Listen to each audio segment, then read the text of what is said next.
Semaine internationale de courtoisie au volant.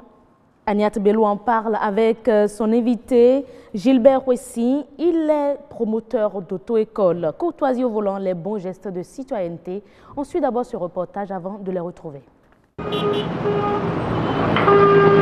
Coup de klaxon violent, injures à la volée, gestes obscènes. Quel conducteur n'a pas été victime, témoin, voire auteur d'un comportement agressif sur la route? Beaucoup conduisent sans maîtriser le code de la route. Là, je suis à un carrefour, on ne peut pas me laisser passer. Et ça fait partie de ce qu'on vit au quotidien. On vous dépasse à une telle vitesse que vous avez l'impression que vous venez d'échapper à un accident de la circulation. Il faut compter aussi avec les conducteurs de moto. Je ne vais pas stigmatiser seulement les taxis motos, mais les conducteurs de moto en général qui circulent de façon souvent inappropriée entre les véhicules, qui ont des langages le plus souvent orduriers envers les autres usagers de la route. J'ai été victime plusieurs fois, surtout les IM. C'est eux qui se déambulent devant toi chaque fois. Même si tu les klaxonnes, ils ne quittent même pas la voie. Vous voyez l'autre qui vous voit, il voit que vous voulez dépasser, vous voulez traverser seulement.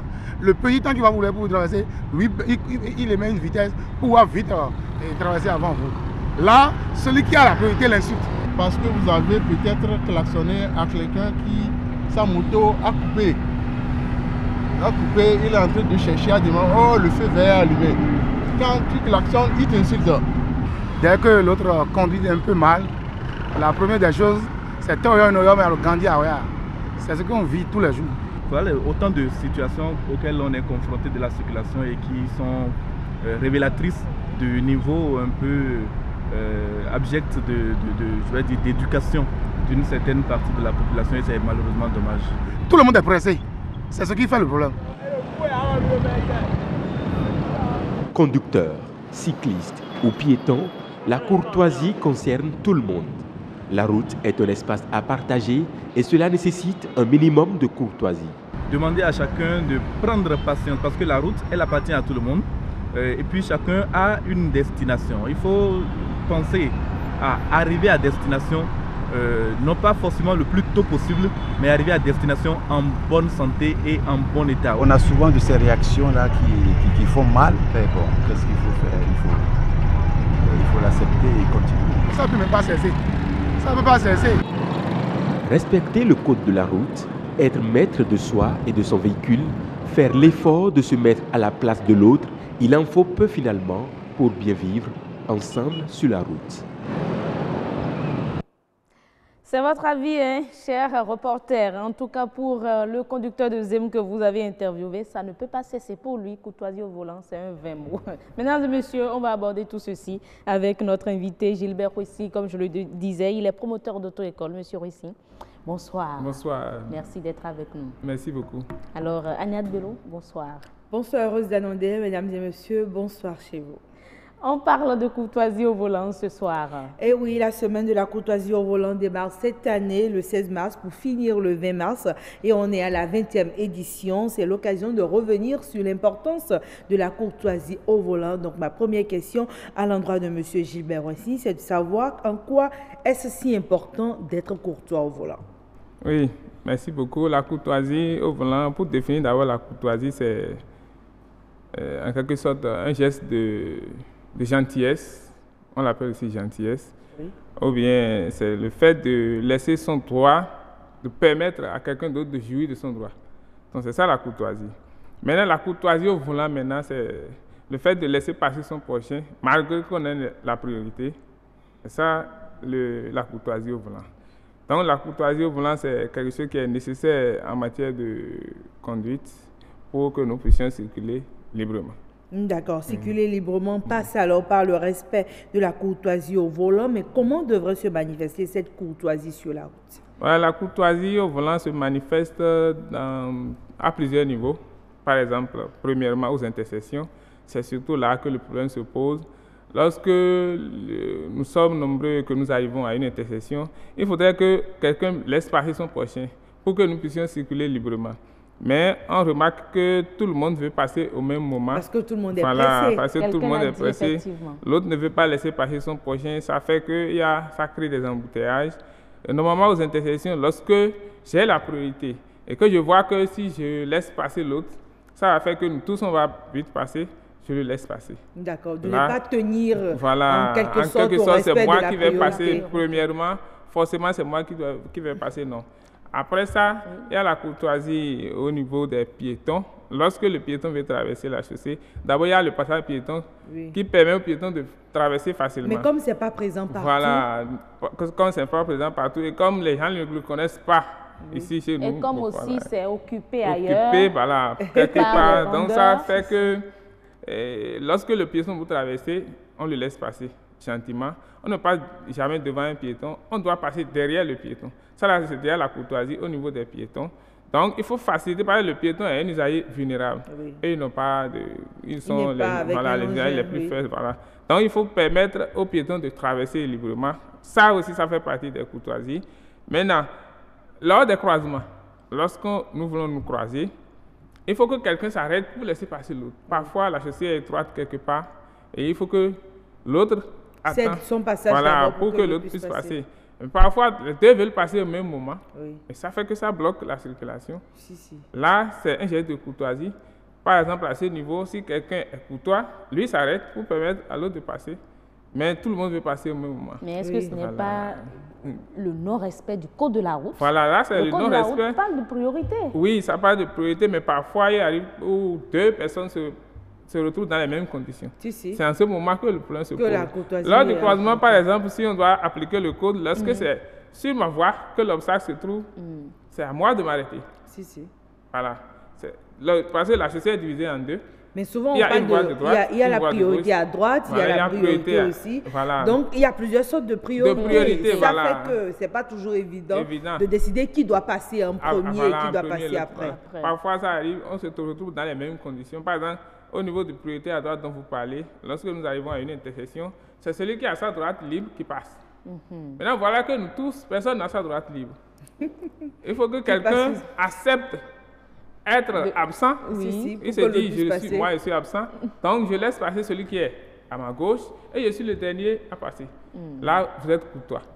D'accord. Voilà. Alors là, vous nous avez énoncé quelques règles de courtoisie qu'on doit observer sur la route. Mais est-ce que ces règles-là s'enseignent dans les auto-écoles? Oui, parfaitement. On enseigne tous ces choses-là dans nos écoles.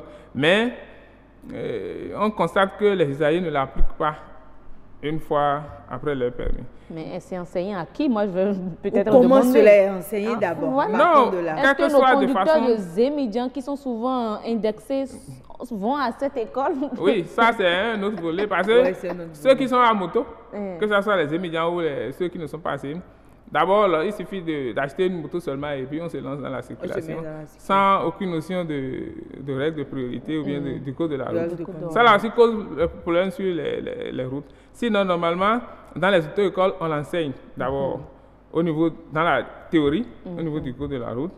Donc, d'abord, à ce niveau-là, aux intersections, lors des croisements, lorsque vous voulez dépasser les piétons, par exemple, quand il pleut et tu veux dépasser un piéton, il faut ralentir pour ne pas l'éclabousser. Tout ça, la fait partie. Ça, par contre, on en voit souvent.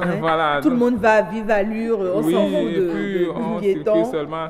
C'est des choses qui sont enseignées normalement dans les auto-écoles. Dans nos questionnaires, pour passer l'examen du permis de conduire, tout ça là, il figure. Mais une fois après le permis, on remarque que les usagers, ils vont ranger ces livres ou bien après. Donc, le plus important, c'est d'avoir le permis. Donc, après le permis, on oublie tout le reste. Voilà, c'est ça. Alors déjà, vous venez de répondre à cette question que je me posais aussi, le problème de non-respect de ce qu'on reçoit comme information. Mais heureuse l'a soulevé aussi. Il y a aussi ceux avec qui les automobilistes partagent la voie, qui ne sont pas au courant de toutes ces notions-là de courtoisie au volant. Comment s'assurer que tous les usagers au niveau de la voie puissent avoir la bonne information?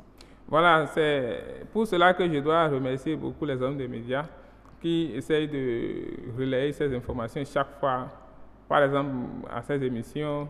Je remercie aussi les ONG qui sont en train de faire beaucoup de travail. Et maintenant, je vais compléter à ce qu'à la maison, déjà que nous commençons à enseigner ce genre de choses à nos enfants. pour dire sur la route se partage. Chacun à sa place.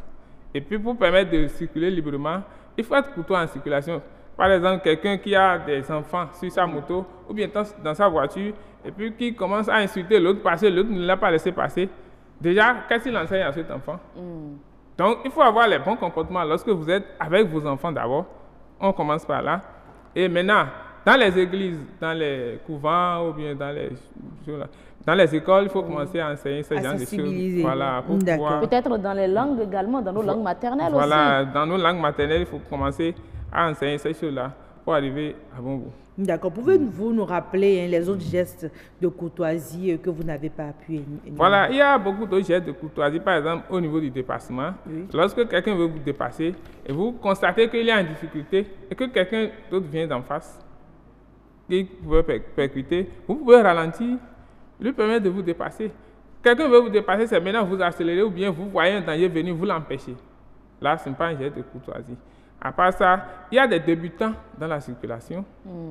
Oui, mais les débutants devraient avoir une annonce. Voilà. Eux aussi, parfois, ils ne l'ont pas. Oui, derrière leur voiture, on met la lettre D ou bien on met 90 pour signifier que celui-là, il a le permis, ça ne fait pas encore 1 an.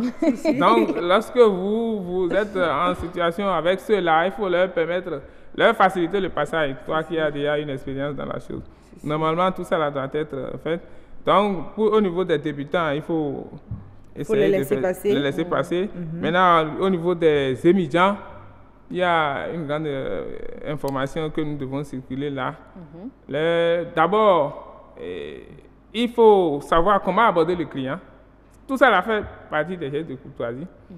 Et au client aussi, comment aborder les émigrants. Parce que lorsque vous négociez le prix de transport, c'est par là déjà, il y a ça. La courtoisie sur la voie en voilà, circulation. C'est ça. Donc, il faut le comportement de tout un chacun de passer des injures en circulation, le fait de ne pas laisser son prochain, ça crée beaucoup de... Oui, mais moi, il y a un aspect qui m'interpelle, c'est que parfois, quand celui qui est devant vous, il ne file pas ou bien vous avez l'impression qu'il va à une allure de tortue. Vous voyez celui qui est derrière qui klaxonne, pi, pi, pi, pi, pi, pi. Justement, est-ce que le klaxonnement n'est pas interdit? Normalement, on ne doit pas klaxonner en agglomération. En agglomération, il est interdit de klaxonner parce qu'il y a beaucoup de population. Et ce que vous dites là, par exemple, je vais compléter. Là, franchement. Voilà, je vais compléter. En 30 secondes, en disant, par exemple, un automobiliste s'arrête pour un petit enfant pour qu'il traverse, mais celui qui est derrière commence à lui klaxonner. Ou bien l'autre est en panne sur la chaussée, il ne sait pas ce que l'autre a devant lui, commence à klaxonner pour dire, toi, il faut partir parce qu'il est pressé. Non, normalement, c'est pas... C'est des choses qu'il faut éviter en circulation. Il faut être courtois. Il faut être courtois envers les autres usagers pour une bonne circulation. Mais il faut aussi peut-être retirer au volant là de la courtoisie. Non, oui, voilà. Il ne faut pas du courtoisie au volant. Ce n'est pas seulement au volant, à moto, à pied, tout ça là. Il faut, en circulation en général, il faut être courtois. Mais bon, c'est vrai que c'est la semaine de la courtoisie au volant, mais on se rend compte que ceux qui ne sont pas au volant aussi sont impliqués dans la circulation. Donc, on peut aussi les intégrer. Merci à vous, Gilbert Précy. Vous êtes promoteur d'auto-école. Merci d'être sur ce plateau avec nous pour parler de la courtoisie au volant, les bons gestes sur la route. Nous avons fini pour ce premier plateau. Ce sera une série. Demain, je vous promets revenir encore sur la courtoisie au volant. Heureuse d'annoncer. Merci également à vous. Merci, Agnès. Bonne suite du grand rendez-vous. Vous êtes bien courtoise, hein? Oui, la courtoisie, c'est partout.